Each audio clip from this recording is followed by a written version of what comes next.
नथुला सिक्किम में भारत चीन सीमा पर स्थित एक ऐतिहासिक दर्रा है। ये कभी प्राचीन सिल्क रूट का हिस्सा माना जाता था। 1962 के युद्ध के बाद ये रास्ता लंबे समय तक बंद रहा, लेकिन बाद में सीमित सीमा व्यापार के लिए इसे खोला गया।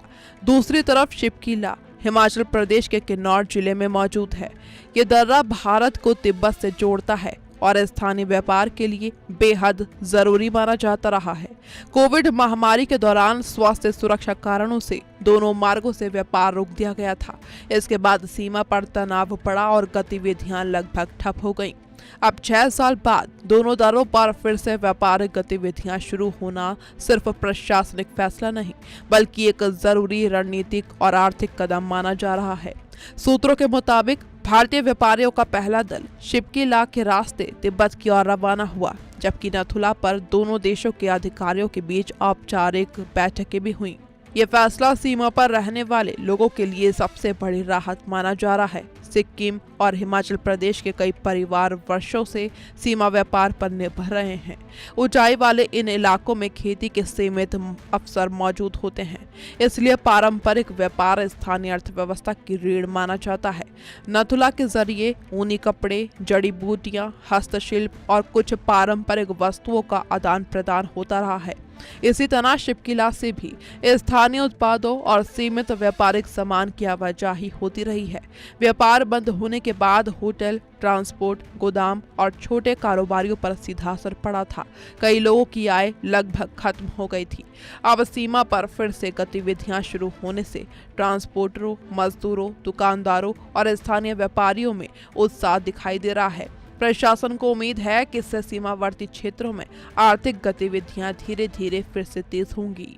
लेकिन इस खबर का महत्व सिर्फ स्थानीय अर्थव्यवस्था तक सीमित नहीं है। भारत और चीन के रिश्ते पिछले कुछ वर्षों में काफी तनावपूर्ण रहे हैं। गलवान घाटी की घटना, वास्तविक नियंत्रण रेखा पर सैन्य तैनाती और लगातार चल रही वार्ताओं ने दोनों देशों के संबंधों को बेहद संवेदनशील बना दिया था। ऐसे माहौल में सीमा व्यापार की बहाली को कूटनीतिक संकेत के रूप में भी देखा जा रहा है। हालांकि विशेषज्ञ साफ कहते हैं कि इसे किसी बड़े राजनीतिक समझौते के रूप में नहीं देखा जाना चाहिए। ये सीमित सीमा व्यापार है और इसका दायरा नियंत्रित रहेगा। फिर भी महत्वपूर्ण इसलिए है क्योंकि लंबे समय बाद दोनों देशों के बीच सीमा पर सहयोग का एक व्यवहारिक उदाहरण सामने आया है। व्यापारिक संपर्क अक्सर संवाद के रास्ते खुले रखने में मदद करते हैं और तनाव कम करने की दिशा में छोटे लेकिन उपयोगी कदम माने जाते हैं। सीमा व्यापार की सबसे खास बात यह है कि इसका असर सीधे सीमावर्ती समाज पर पड़ता है। किन्नौर, लाहौल स्पीति और सिक्किम के कई गांव ऐसे हैं जहां साल के कई महीने मौसम बेहद कठिन रहता है। वहां आर्थिक गतिविधियों के अवसर सीमित होते हैं। जब सीमा व्यापार चलता है तो सिर्फ सामान की खरीद बिक्री नहीं होती, बल्कि ट्रांसपोर्ट, पैकिंग, भंडारण, खान पान और पर्यटन जैसी कई सहायक गतिविधियां भी बढ़ती हैं। स्थानीय व्यापारी लंबे समय से इस बहाली की मांग कर रहे थे। उनका कहना था कि पारंपरिक व्यापार बंद होने से पीढ़ियों से चल रहे आर्थिक संबंध टूट गए थे। अब प्रशासनिक स्तर पर स्वास्थ्य जांच, पहचान सत्यापन और सीमित व्यापारिक सूची जैसी व्यवस्थाओं के साथ गतिविधियां शुरू की गई हैं, ताकि सुरक्षा और व्यापार दोनों के बीच संतुलन बना रहे। अब बात करते हैं रणनीतिक महत्व की। नथुला सिर्फ व्यापारिक मार्ग नहीं, बल्कि भारत के लिए एक महत्वपूर्ण सामरिक क्षेत्र भी है। सिक्किम सेक्टर में भारतीय सेना की मजबूत मौजूदगी है और ये इलाका चीन की गतिविधियों के लिहाज से संवेदनशील माना जाता है। इसी तरह शिपकीला हिमाचल प्रदेश के उस हिस्से में स्थित है जहां सीमावर्ती संपर्क सीमित है। वहां किसी भी प्रकार की गतिविधि को सुरक्षा एजेंसियां बेहद करीब से मॉनिटर करती हैं। विशेषज्ञों का मानना है कि भारत ने व्यापार बहाल करते समय सुरक्षा हितों को प्राथमिकता दी है। यही वजह है कि शुरुआत नियंत्रित और चरणबद्ध तरीके से की गई है।